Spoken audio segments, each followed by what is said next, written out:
May I request Ms. Yugandhara Pawar Jha, Treasurer SCBA, to kindly present a bouquet to Honorable Mr. Justice Yu Lali, Chief Justice of India Designate.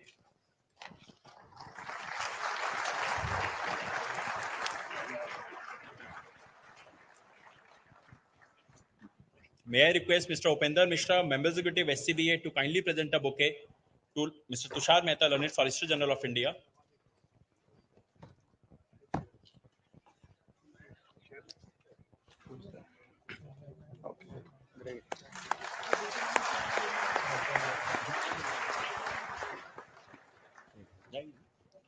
May I request Ms. Sangeeta Singh, Member Executive SCBA, to kindly present a bouquet to Mrs. N.V Ramana. We are extremely thankful to you, ma'am, for accepting our invitation and gracing the occasion.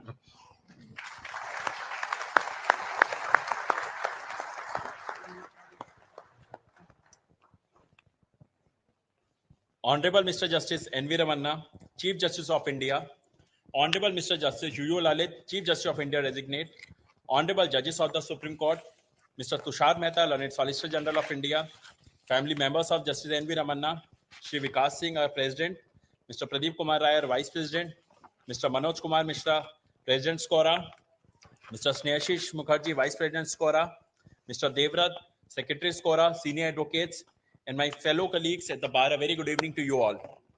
Today, we have gathered here to bid farewell to Honorable Mr. Justice N.V. Ramana, Chief Justice of India. And how popular he has been as a Chief Justice can be seen with the way the whole auditorium is full.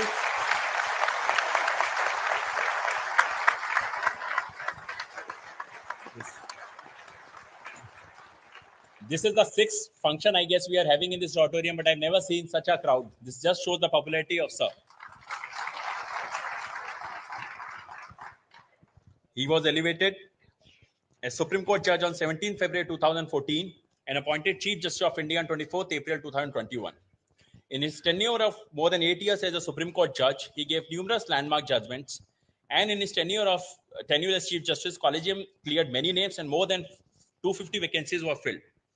In fact, during his tenure as Chief Justice of India, 9 judges took oath on the same day on 31st August 2021 for the first time in the history of Supreme Court as a Supreme Court Judge. His initial tenure as Chief Justice was during the tough period of COVID, which had its own challenges. As a Chief Justice, sir, you resolved many issues which were standing tall for past 3 years. In his tenure, more than 460 lawyers have been allotted chambers in the additional building complex D block. Parking in basement 1 and basement 2 in additional building complex, which was closed for last 3 years, was again opened 2 months back. Members have been now saved from this scorching heat by giving this auditorium to SCBA for holding its function with more pride and dignity by Sir. Also, a utility launch for food at subsidized rates has been opened near UCO Bank in Supreme Court. Again, it was the initiative of Sir. Thank you, sir, for considering the issues which were brought to you by SCBA and for resolving them in the interest of the bar. May I now request Mr. Pradeep Kumar Rai, Senior Advocate and Vice President SCBA, to kindly give his welcome address.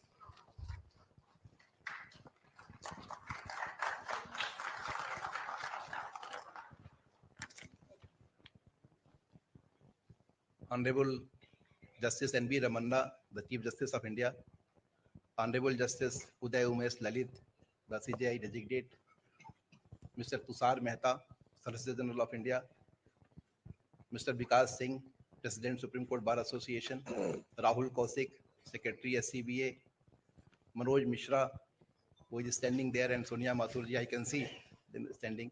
They are President Skora, Devdat, Secretary Skora, Honorable P.H. Parikh sir, 6-time President of Supreme Court Bar Association and 10 times President of Skora, Honorable Judges of Supreme Court of India, family members of Honorable Justice Ramana, Sri Mala ma'am, and both the daughters, they are here, son-in-law is here, even people from village, they are here. We all, the entire executive committee of SCBA, welcome you all here. Sir, the gathering and the crowd which we are observing here is not that only. The similar number is standing and waiting outside. That shows the popularity of Honorable Justice N.V. Ramana. Honorable Justice Ramana is son of the soil. He was farmer. Thereafter, he became journalist, and thereafter he started practicing in local high court before the and CAT. One of his junior, he is here, Mr. Bithalla Nageshareshwar Rao, who was first junior of Sir. And when Sir was there, standing counsel of CAT, he got him appointed additional standing counsel. And when Sir was elevated as judge of the High Court in the year 2000, Lordship got him the standing counsel panel of Union of India. Almost all those lawyers and the judges from various high courts who are present here, that is a kind of a statement that how Lordship has actually functioned and taken care of their friends and the professionals and colleagues. Lordship, when joined Supreme Court as Judge of Supreme Court of India, he had one motto, and he said the opportunity to serve as a judge came with a tremendous responsibility. But I have never regretted a single day. It is definitely not a service, but a calling. When Lordship became Chief Justice of India, those days were very difficult. Entire nation was suffering with the COVID scare. Though our Bar Association members and everyone, they were working those days. And Rahul was those days joint secretary and Vikas Singh was president. But despite that, the environment was not good. Even people were not meeting each other. Everybody was in mask. Those days, Lordship helped at least several hundred advocates to get admitted in the hospital without even telling to anyone. He used to know that he comes to know that this lawyer or this family having some problem. He immediately calls the doctor or some hospital, and they were accommodated and treatment was provided to them. It's not an Lordship has a great quality of making friends. Lordship has made around 21 Supreme Court judges from the day he joined the collegium, in which Honorable Justice Sanjeev Khanna, Justice B.R. Gawai, and Suryakant Sir, they were also part of that. And thereafter, when Lordship became Chief Justice of India, he appointed 9 of them. Among all those appointees, 7 of them are going to become Chief Justice of India. As far as NALSA is concerned, when Lordship was chairman of NALSA, I requested that there are only few mediators in Supreme Court, and there should be more mediators, and they should get the training from the Supreme Court, MCPC. Lordship directed MCPC, and the file was also came to NALSA, and thereafter 250 mediators are now trained because of Lordship's effort. As far as Supreme Court Legal Services Authority is concerned, Honorable Justice Chandrachud on Constitution Day advised us that lawyers should provide pro bono services to the litigants, especially in the Supreme Court. I said that each and every lawyer in the Supreme Court bar, they all are willing to provide the services, and most of them have never charged a single penny from the SCLC. So that is also a kind of cooperation provided from the bar to the bench. Whatever demands be made to the Honorable Justice N.V Ramana sir, each and every demand was taken as if he is demanding from the bench, and he tried to resolve each and every issue. He tried to do whatever was possible, and he extended all kind of support to each one of us. Even Rahul mentioned about the utility lounge, even this waiting area near the old, this other chamber block, the other side. And not only this, even canteen, other facilities, coolers, whatever was required, that was done. I recall the day when there was a function in the Bar Council. On that day, Honorable Justice Narasimha said that Justice N.V Ramana is like Sachin Tendulkar.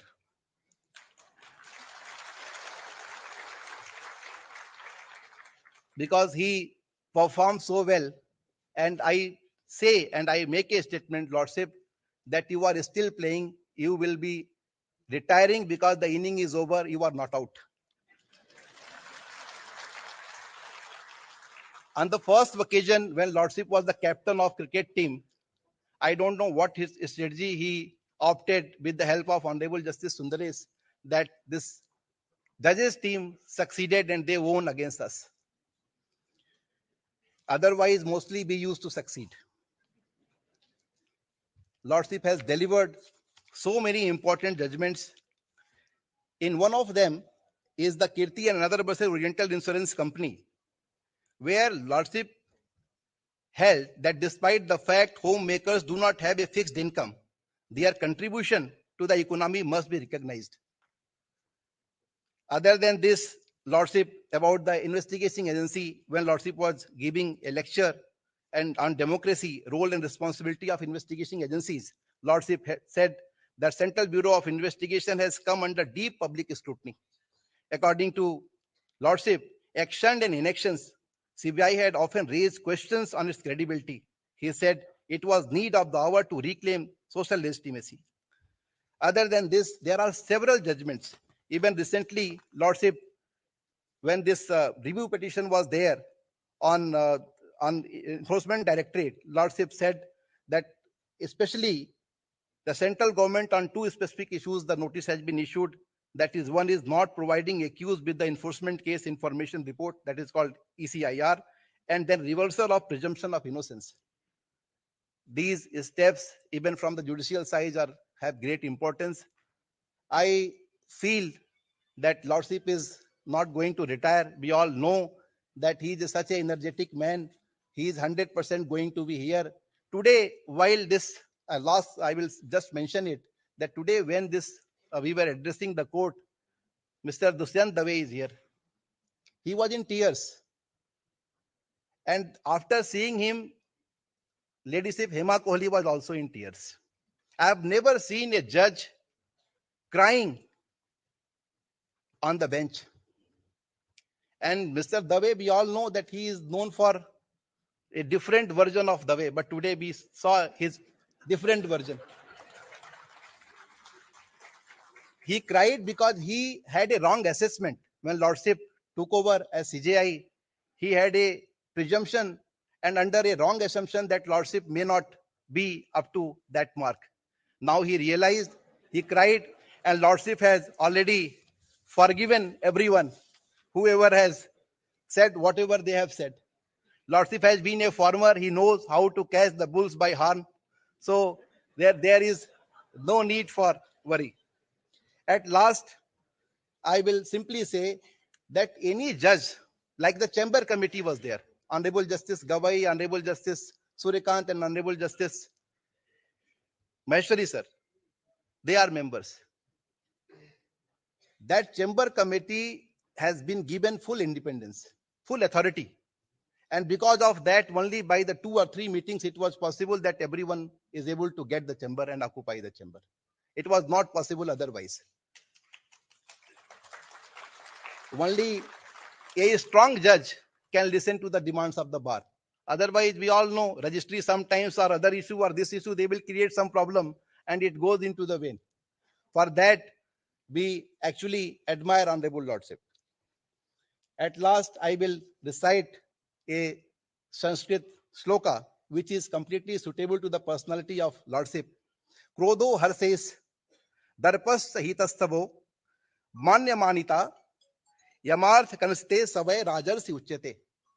It means that person who overwhelms his anger, joy, sorrow, and pride, who has no false modesty, neither confusion nor vanity, who can always stay equanimous in mind, is undoubtedly a wise, deserving position of leadership. Lordship, we all admire you. You have been our hero. We are really grateful, and I welcome each one of you who are here and also to them who are waiting outside. Thank you so much.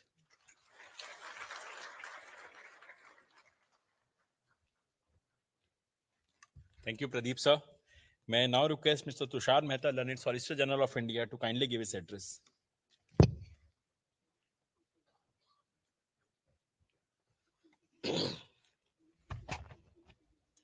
Honorable Chief Justice of India, Ramana Sahab, the Honorable Chief Justice of India Designate, Justice Lalit Sahab, the Honorable Judges of the Supreme Court of India and the High Courts present here, the very loving family of my Lord Justice Ramana,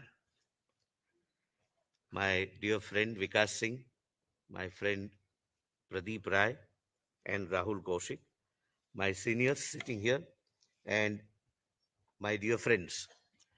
Friends, it is said that a judge delivers judgments throughout his judicial career, and the bar delivers the judgment the day on which the judge retires. And this is our verdict.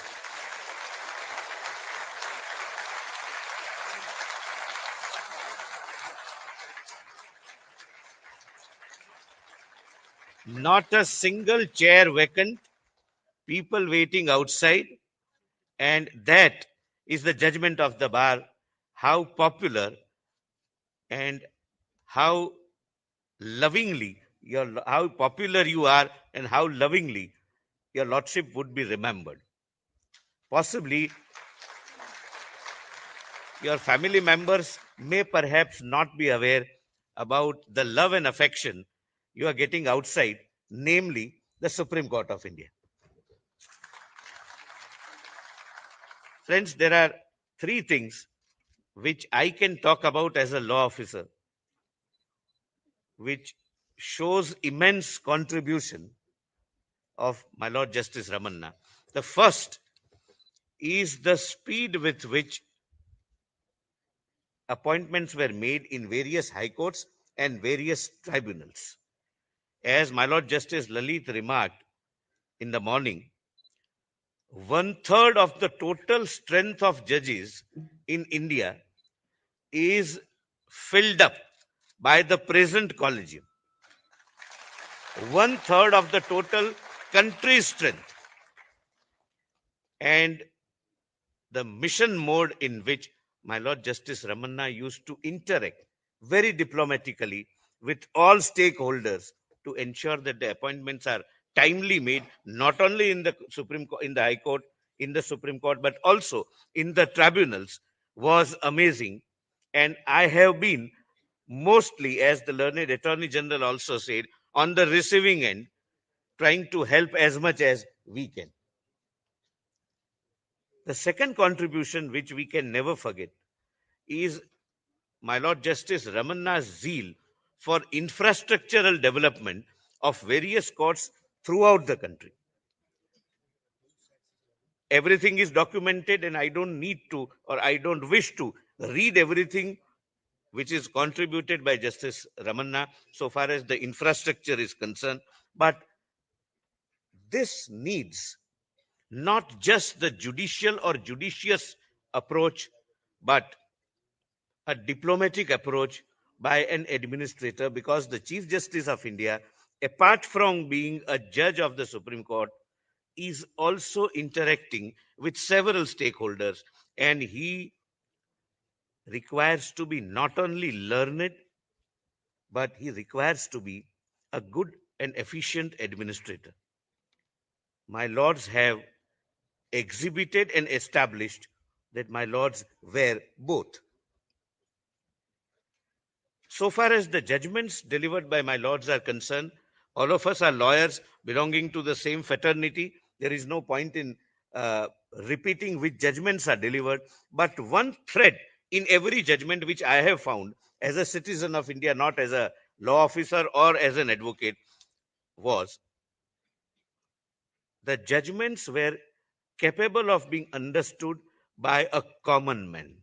There were no pretensions of being learned or philosophical about the law.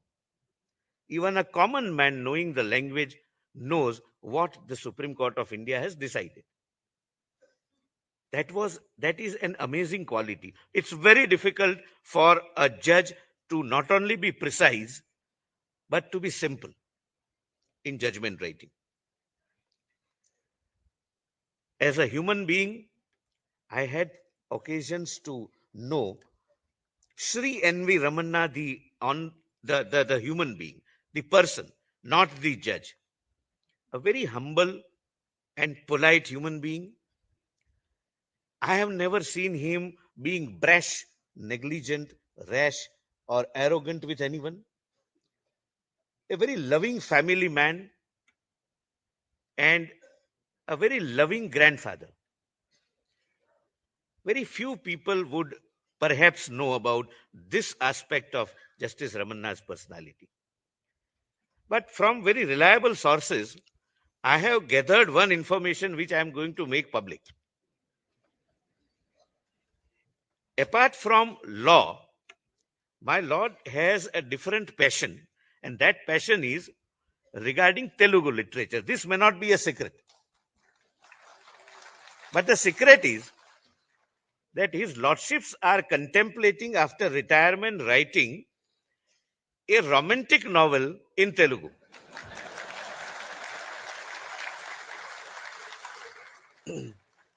I have stopped my research at that.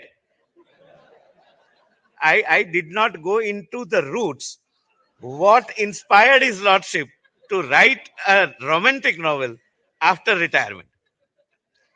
My lords, when he is not reading law or doing something regarding the court work, is generally, I'm told, reading Telugu literature. And maybe we may come to know after some time, after a year or so, that there was an eminent Telugu poet sitting with us a year before. I wish his lordships a very good health. His lordships, I'm told, would be here in Delhi, and his love, affection, and guidance would constantly be available to us. And we value whatever contributions your lordships have made, which is immense. And I wish his lordship good health, a very contented life, and a very satisfactory life with the family, because I'm sure he must have missed those opportunities, those moments to be with one's spouse, children, and grandchildren. My lords, on a Friday evening, the presence of lawyers in this number speaks itself. I have nothing more to add. Thank you so much.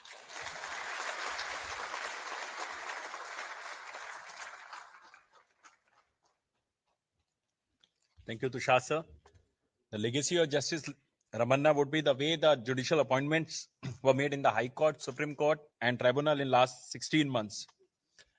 And he was always a very warm person. Even whenever we would meet him, he would meet everyone with very warmly and was always very courteous. With this, may I now request Mr. Vikas Singh, Senior Advocate and President SCBA, to kindly give his address.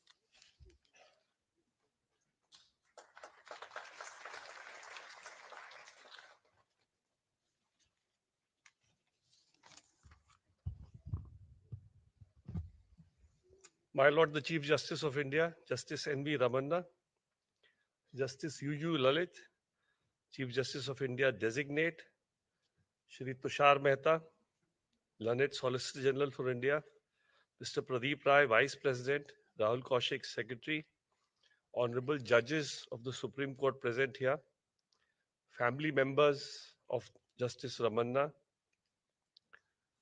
judges from other courts visiting here, members of the bar, members of the registry, members of the media. It is a very big moment in the sense that Justice Ramana gave a different perception to the judiciary in his entire tenure as Chief Justice of India. His tenure made it absolutely clear within the country as well as outside the country that the Indian judiciary is relevant, is vibrant, is alive to the rights of our people, is always there to uphold the Constitution and its values, and Last but not the least, it is always there to protect the civil liberties of our people of this country. His tenure reflects that he really gave importance to the "we the people" written in our constitution, because ultimately the constitution was drafted as a document given by the people, it was for the people, and the judiciary is meant to always interpret it in such a manner that the people are always considered as first, and their liberties are also always kept as the most important. Justice Ramana started off as a student leader at the age of 18. He was a journalist at the age of 22, became a lawyer at the age of 25. He was keen to join politics, and with his intellect and with his ability and with his personality, his charisma, I personally feel that it is a loss for politics, because if he had been there, probably he would have been the Prime Minister of India today.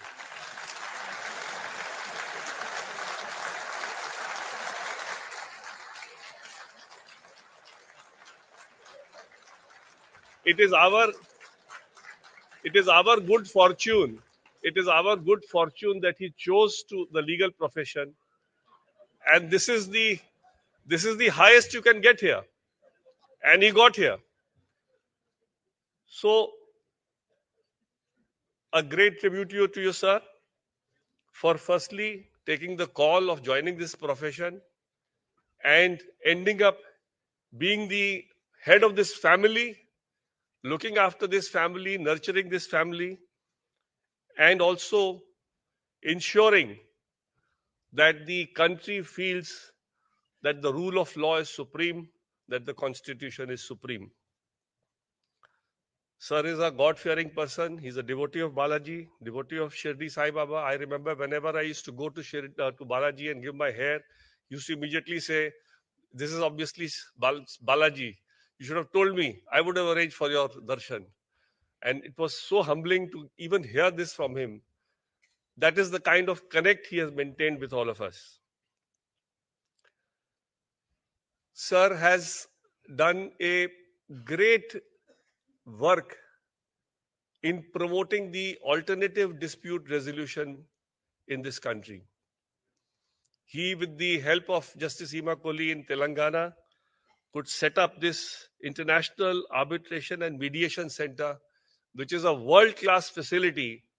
And the vision is that today, when Singapore and London and Paris are considered to be the arbitration hubs of the world, we should bring the India into the same map, where India is also considered as one of the preferred destinations for arbitration.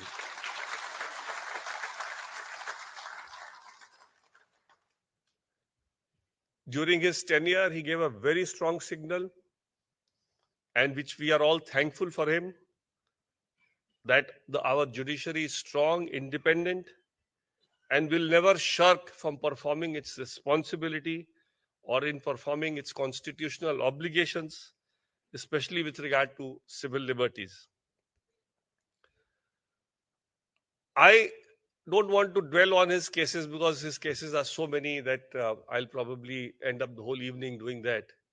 But one case in particular which I'm really moved by is the one which he dealt very recently, where I had the privilege of appearing in front of him, was the matter of freebies by political parties. The problem which Honorable Justice Ramana and the bench were grappling were how to give a judicial boundary to a purely political act. A political act which today is resulting in states likely to getting bankrupt by these offers.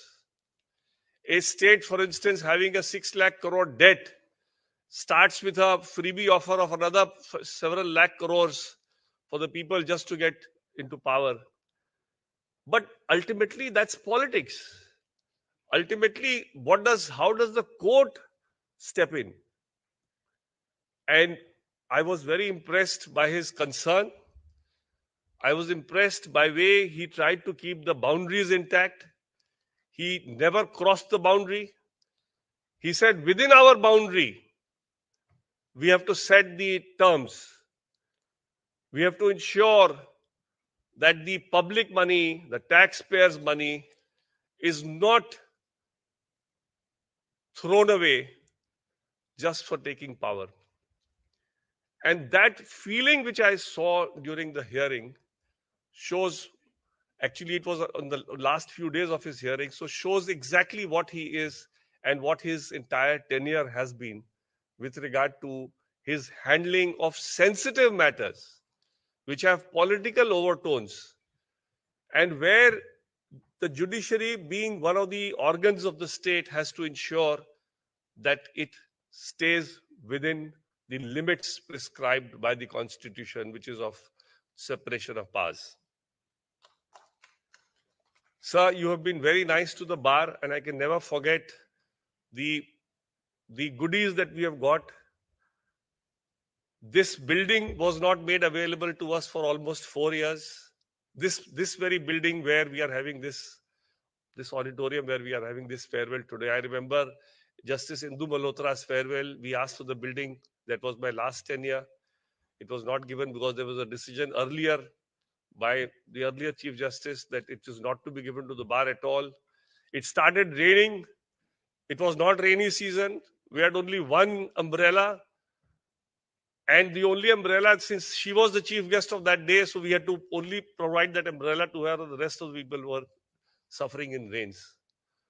So, sir, you understood that we are a part of the institution. We are equal stakeholders in this institution. And with that objective, we requested you, sir, that this is, if denying us this facility is actually only lip service when you say that we are equal stakeholders of this institution. And in your tenure, we got this facility. Five, six judges have retired, and we've had functions here. And sir, your popularity is visible by the people standing apart from all the chairs being taken. And I'm told, I haven't gone outside, I'm told there are probably equal number of people standing outside.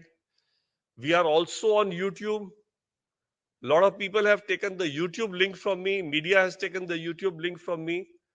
And all that we see here today, probably 10 times the number or 100 times the number would be watching all this on YouTube.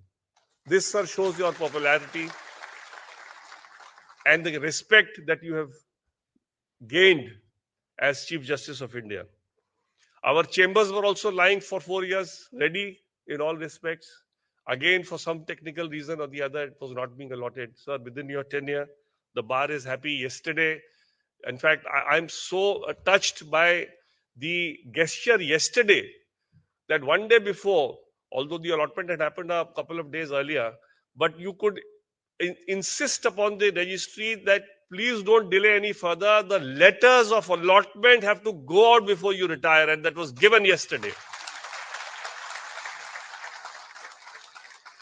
It shows how much you feel for the family, which is the lawyer's family, and as somebody else said, that you take similar care for the judges as well. You treat them also as your family, and that is how, because you're able to manage them as part of one large family, you are successful in getting judicial appointments done. You're successful in getting selections made in the collegium, and because of which we have had probably the highest numbers of appointments in a particular period of time than any Chief Justice has had ever in the recent past.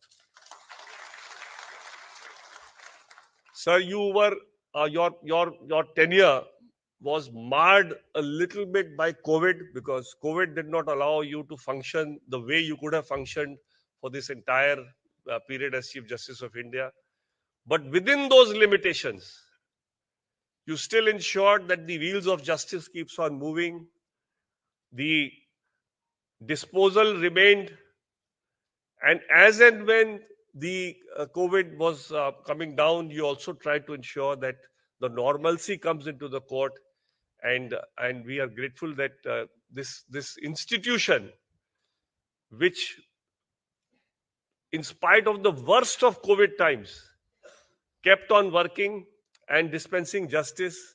We were all in that era where we had not learned the online mode. We had not been brought up in the online mode. We all learned the online platform. We all sort of understood how it works.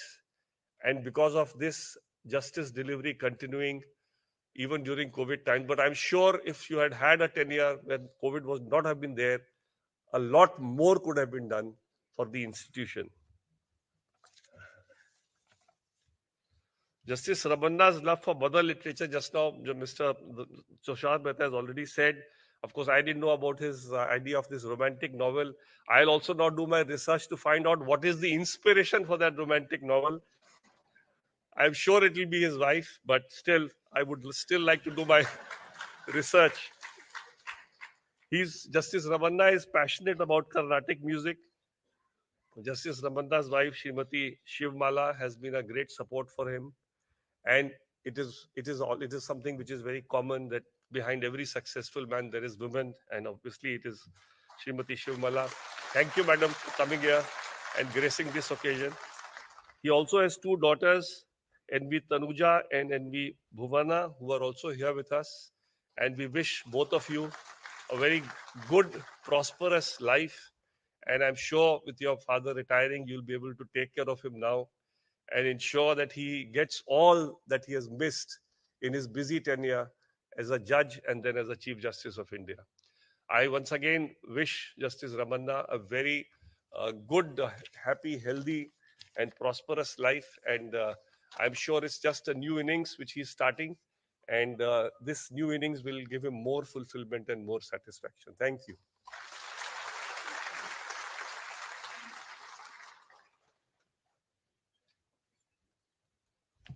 Thank you, Vikas sir. Justice Ramana's initial tenure was marred by COVID, but administratively he was always available for us. May I now request Honorable Mr. Justice Yu Lalit, Chief Justice of India Designate, to kindly give his address.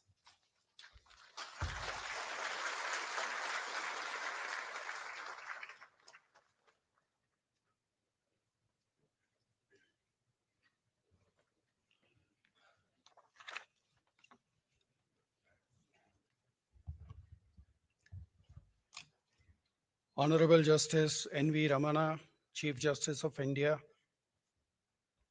Mrs.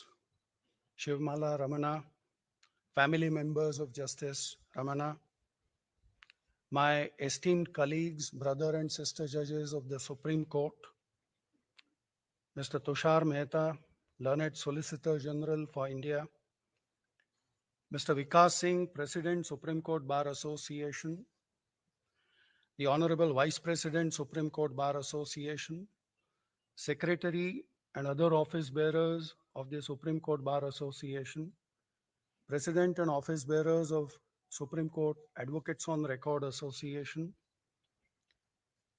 some of the honorable judges of High Court who are present today, learned senior advocates of the court who are present today, junior advocates, members of the registry, members of print and electronic media, ladies and gentlemen. It's a tough time for somebody like me. Look at the popularity of my predecessor.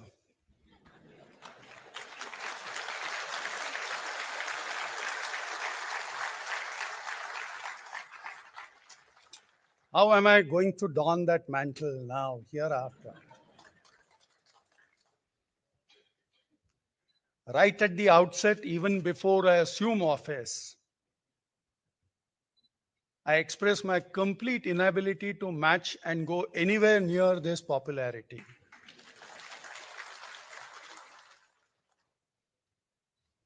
The achievements of Justice Ramana are well known have been actually placed before you.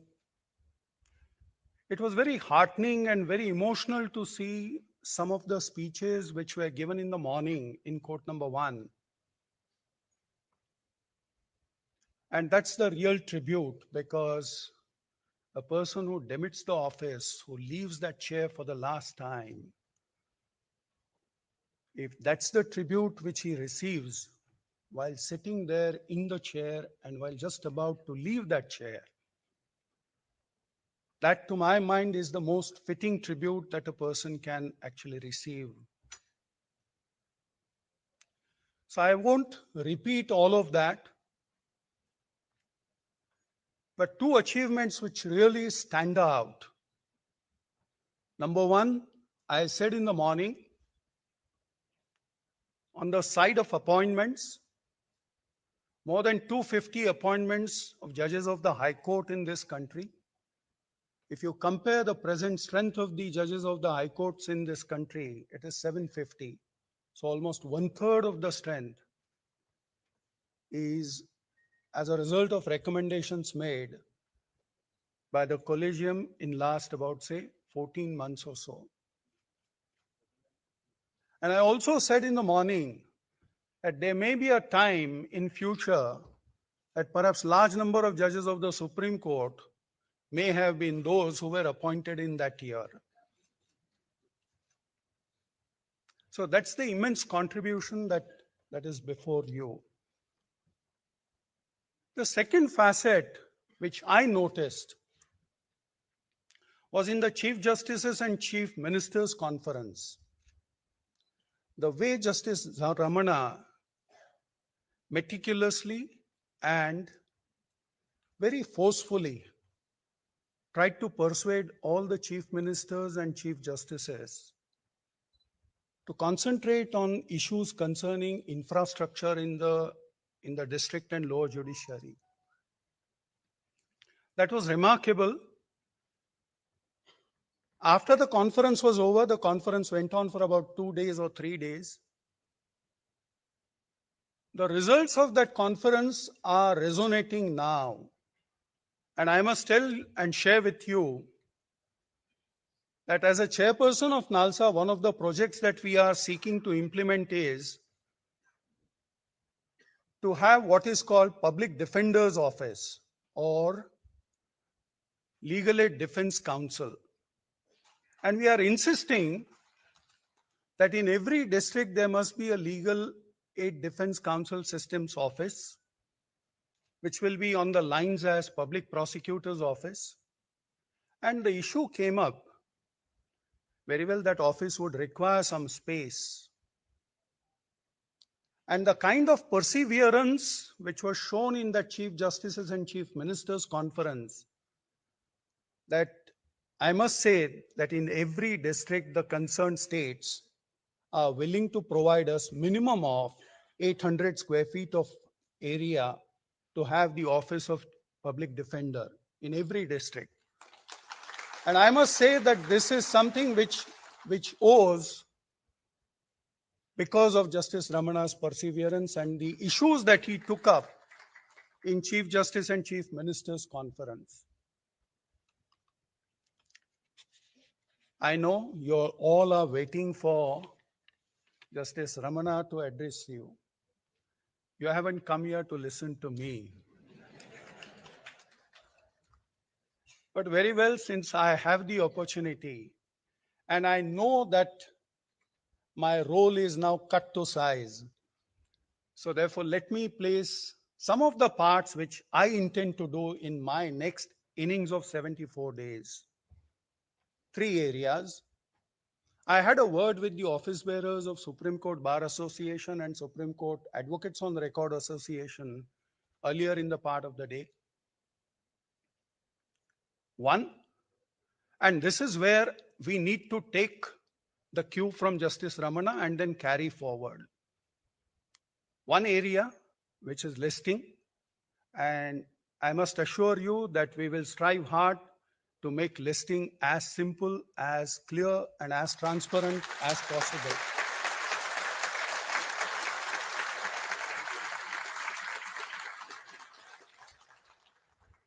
Number two, the area which is mentioning of urgent matters, that also I will certainly look into. I will have a word with all my learned colleagues on the bench, and we will certainly sort that out. And very shortly, you will have a clear-cut regime where any urgent matters can freely be mentioned before the respective courts.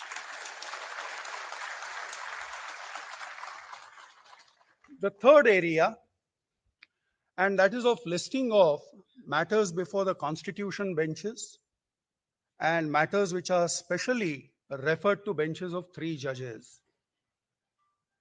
I have always believed that the role of the Supreme Court is to lay down law with clarity, consistency, and the best possible way to do it is to have larger benches as early as possible wherever the matters are referred to such benches, so that the issues get clarified immediately. The matter has consistency and people are well aware of what exactly are the contours of the peculiar positions in law. So we will strive hard to say that yes, we will always have at least one constitution bench functioning all throughout the year.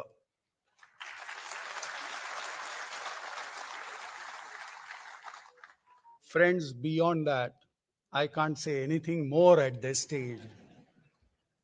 Very well, all of you are waiting for Justice Ramana to address you. Thank you so much. Thank you.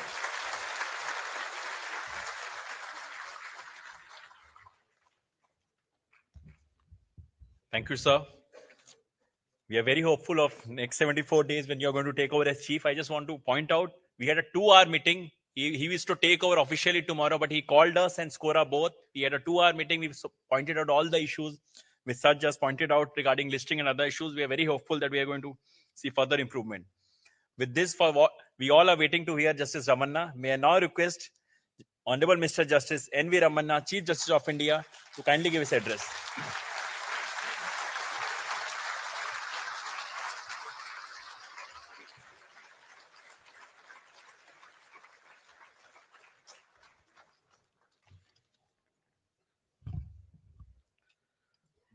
Honorable Justice Uday Umesh Lalit, Chief Justice of India designate, my brother and sister judges of the Supreme Court of India, Sri Tushar Mehta, Solicitor General of India, Sri Vikas Singh, President and office bearers and the members of the Supreme Court Bar Association, Sri Pradeep Kumar Rai, Vice President, Sri Manoj Kumar Mishra, President and office bearers of the members of the Supreme Court Advocate on Records Association, law officers, senior advocates, and members of the bar, other distinguished guests, media persons, and ladies and gentlemen.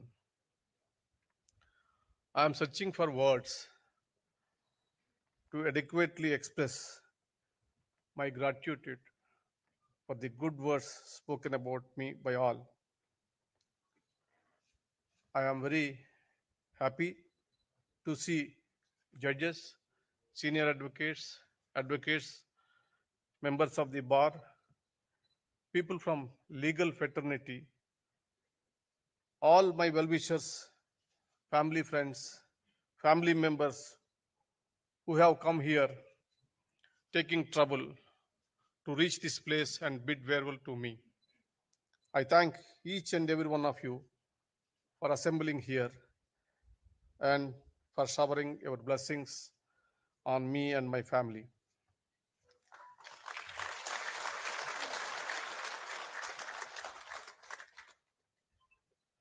You all know where I started. My life's journey began in a remote village called Ponnavaram in Krishna district of Andhra Pradesh, where electricity, roads, and basic amenities were not available. First time I saw electricity when I was 12 years old. I learned the alphabets of English around the same time. We used to reach school by walking on muddy roads, across the fields and crossing the streams. With a lot of struggle, and hard work I have come up in life. For this, I thank first my gurus, that is, my parents and the teachers in various government schools. I am indebted to all my teachers, lecturers, because the essence of education that they had given to me was helpful not only for the purpose of acquiring academic knowledge, but also helped in providing necessary moral strength and courage to face any calamity in life. This arduous journey finally brought me to Delhi. This long journey marked by many experiences, most of which are sour rather than sweet. As the young age of 17 years, I could lead a trade union around 10,000 workers. At the same time, I could also lead students, farmers, and employees. I was immersed in so many agitations and struggles. I have also suffered on account of the emergency excesses. In fact, I lost an academic year in this count. Confronting problems and resolving issues is not something new to me. This period enabled me to interact with persons of various ideologies and broadened my horizons. They taught me as how to live in isolation in an environment where you cannot express or share your thoughts on any of these issues. I witnessed the resilience of human existence, the power of human struggles, dignity in poverty, and most importantly, unshakable hope and faith. Through these ordinary everyday experiences, I developed the extraordinary fashion of serving the people. Being a first generation lawyer, I have faced many challenges in my life and realized that except the hard work, there is no shortcut to success. The journey of struggle and bitter, bitter experiences in my career helped me to diversify my activities. I had the opportunity of defending the state in several cases.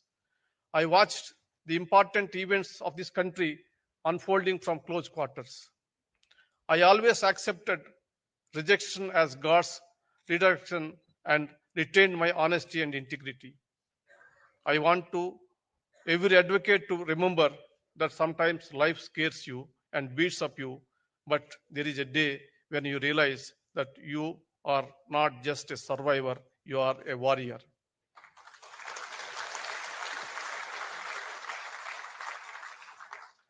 You are tougher than anything that is thrown your way. My professional life was also full of challenges. To begin with, I was in two minds, to be a judge or to becoming the people to offer leadership. I believe in destiny, in God, and the blessings of the Almighty. It has been the honor of my life to be elevated as a judge. I accepted it with all humility. I always remembered myself while functioning as a judge on my privileged obligation to discharge services to this great society. Once I became a judge, I gave my heart and mind to it. From the date I joined bench, I reached the highest possible position in the judiciary. I have subjected to conspiratorial scrutinies. My family and I suffered in silence, but ultimately the truth will always prevail. Satyameva Vajayate.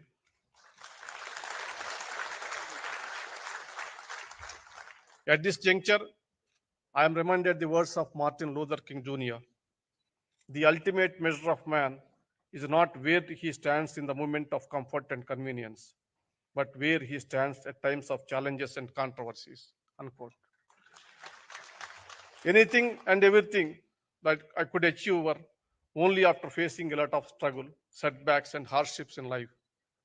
I have embraced all the challenges that came my way and strengthened myself and understood that every failure carried with a seed of equivalent advantage.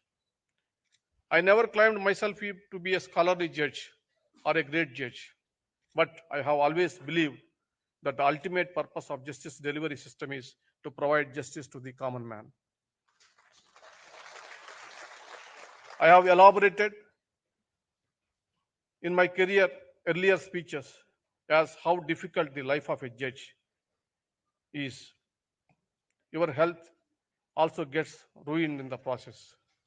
Only judges and lawyers understand this aspect of judges' life. It is for you people, lawyers particularly, to explain to the people of hard work involved in a judge's life. Now coming back to the jurisprudence. In the last 75 years of our jurisprudence have evolved considerably. Our judiciary is not defined by a single order or decision.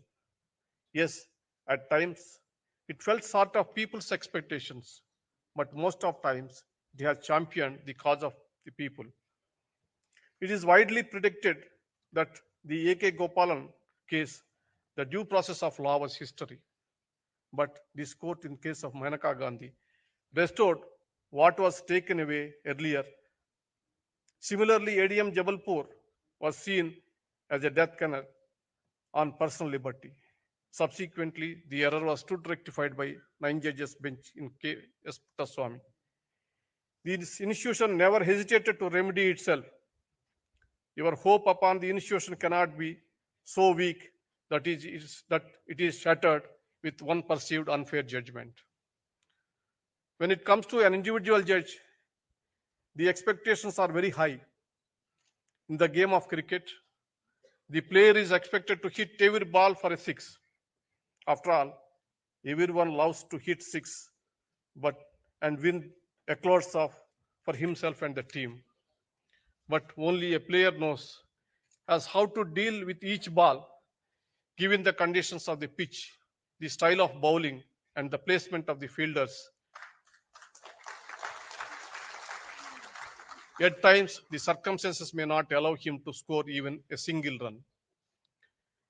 The advocates are best placed to understand this predicament of a judge and dispel wrong notions about them. Here I would like to read out the senior advocate, Mr. Sanjay Hegde, wrote in a newspaper article. I quote, "This is in the context where I have decided a case of Anuradha Bachchan, where right to speech, right to access to internet, etc. There is a criticism that I have not given full relief." I quote that article. When a senior advocate asked Justice Bhagavati about the dichotomy between the reasoning and the relief, that is in Maneka Gandhi and R.D. Sethi, the judge explained that his brother judges were only concerned with the relief being denied in those cases. As long as Justice Bhagavati followed their lead on the relief, he got to write the judgment and lay down doctrine of law that continued to operate deep into the future. Every lawyer who today wins on the basis of R.D. Sethi and Maneka Gandhi judgments owes his victories in no small measure to Bhagavati's foresight, unquote. In earlier days, the bar used to play a proactive role in the resistance. The members of the bar used to willingly associate themselves with various social causes. It is the legal battles initiated by the Bar Association that have led to progressive interpretation of the Constitution. It is in this spirit that bar must work to strengthen democracy. One aspect that I want to bring to your notice is my choice of traveling across the country almost every weekend to speak to the public through various events. The popular perception is that the Indian judiciary was alien and quite distant to the general public. There are also still millions of suppressed people who needs judicial help, who are apprehensive to approach the judiciary in times of need. My experience so far has convinced that in spite of fulfilling its constitutional mandate, the judiciary does not find adequate reflections in the media, thereby depriving the people of knowledge about the courts and the Constitution. I felt it was my constitutional duty to dispel these notions and bring the court closer to the people by way of generating awareness and building confidence among the people about the judiciary. From what I get to hear from the common people during my visits, I am happy to note that people are able to engage with me on my subject in their language. I have actively tried to promote a sense of belongingness of the people with the system. My constant endeavor was to make the people aware, not just about their rights and obligations, but also about the constitutional scheme and democratic values and the institutions. My sincere efforts was to initiate a dialogue. As a part of my public speaking engagements, I have focused on certain subjects of institutional importance. The focal point of any justice delivery system is the litigant, the justice seeker. But our system, practice, rules being colonial in regime may not be best suited to the needs of Indian population. The need of the hour is the Indianization of our legal system. When I say Indianization, I mean the need to adapt to the practical realities of our society and localize our judicial delivery system. I have pushed for modernization of judicial infrastructure as a means of providing access to justice. I also tried to highlight the difference between the arrears and backlogs to put things in perspective. Arrears refer to delays that are unwarranted. Every delay is not an arrear. Some cases of delay might due to valid reasons. On the other hand, backlogs refers to a situation where the number of cases instituted in a period is more than the number of cases disposed of in same period. I am happy to inform you and thank my colleague judges and collegium judges, Brother Justice Lalit, Justice Kanvilkar, Justice Dhananjay Chandrachud, Justice Nageshwar Rao, and consulting judges. In the last 16 months, we could appoint 11 judges to the apex court and 255 recommendations for various high courts. Now already 224 are appointed. And this amounts to nearly 20% of the total sanction strength of the high court. Due to our concerted efforts, we could make considerable progress in appointing more number of women judges and promoting social diversity on benches. We got 15 new chief justices of various high courts during the same period. This process is a reflection of the coherence and determination of the judges to strengthen our institution to further the goal of justice. These are the issues that I tried to do my best to solve. However, I acknowledge there are many other issues that the system is facing and it needs scientific assessment. From the very beginning, my stand is that since independence, no systematic assessment of the judicial system in India has taken place. The bar, the bench, and the government are all equal stakeholders in the justice delivery mechanism. We need their coordination efforts to revamp the entire system. The issues faced by the judiciary cannot be looked into isolation. The judiciary is an independent when it comes to adjudication of cases. But with respect to finances or appointment, it is still dependent on the government. To coordinate, to get the cooperation from the government, the interaction is inevitable, but interaction does not mean influence. I hope this dialogue between the judiciary and the public will continue.